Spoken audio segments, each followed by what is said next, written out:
আসসালামু আলাইকুম। কেমন আছেন আপনারা সবাই? আশা করি ভালো আছেন। আল্লাহর রহমতে আমিও ভালো আছি। তো মেয়ে বেঁচে চলে যাচ্ছে, আমি বেলকনিতে দাঁড়িয়ে আছি।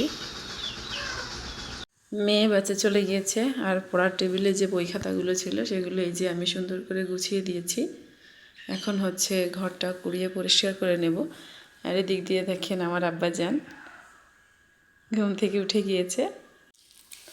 বেলকুনিটা কুড়ানো হয়ে গিয়েছে, আর এখন ঘরের ভিতর কুড়াচ্ছি।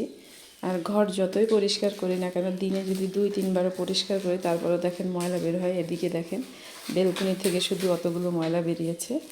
তো ঘরটা পরিষ্কার করে নিয়ে তারপর হচ্ছে মুরগিদেরকে খেতে দিতে যাব। মুরগিরা প্রচুর পরিমাণে চিল্লাপাল্লা করছে বাইরে বেরোনোর জন্য। মুরগিদেরকে খাবার দিয়ে এপাশের রুমটা গোছাতে আসলাম। তা প্রথমে হচ্ছে জানালাটা খুলে দিয়েছি, আর মশারিও উঠিয়ে ফেলেছি। এখন বিছানাটা গুছিয়ে নেব। বিছানাটা সুন্দর মতো গুছিয়ে নিয়েছি, আর প্রতিদিনের মতো কিছু কাপড় ছিল সেগুলো ধুয়ে ছাদে নেড়ে দিয়ে এসেছি।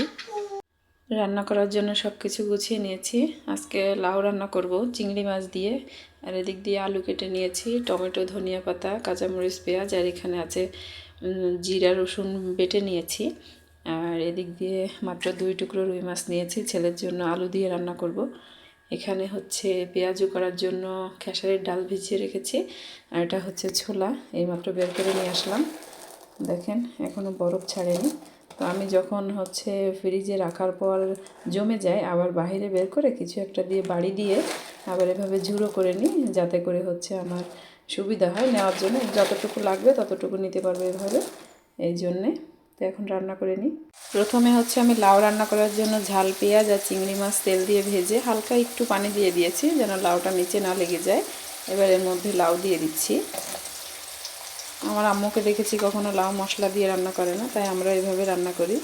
এক একজন এক একভাবে রান্না করে। এভাবে রান্না করলে আমাদের কাছে অনেক ভালো লাগে লাউটা। আর এদিক দিয়ে হচ্ছে মাছ 2 টুকরো ভেজে নিয়েছি। লাউগুলো সব দেওয়া হয়ে গিয়েছে, এখন নাড়াচাড়া করে একটা ঢাকনা দিয়ে ঢেকে দেব।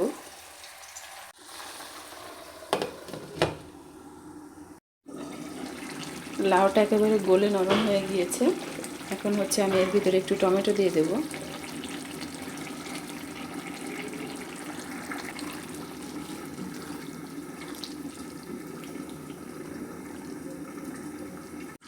লাউ হয়ে গিয়েছে, এখন এর ভিতরে ধনিয়া পাতা দিয়ে দিচ্ছি।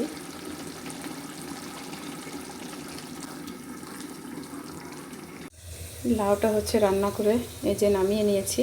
আর এখন ছোলা রান্না করার জন্য মশলা কষিয়ে নিয়েছি, এখন ছোলাগুলো দিয়ে দিচ্ছি।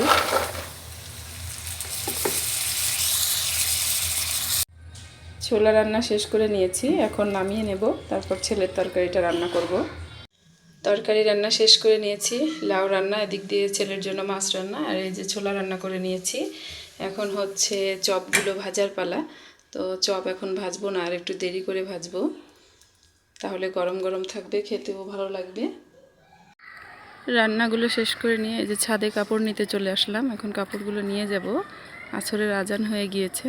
তো কাপড়গুলো নিয়ে তারপর আমি চপগুলো ভেজে নেব। এখন কাপড়গুলো নিয়ে যাচ্ছি।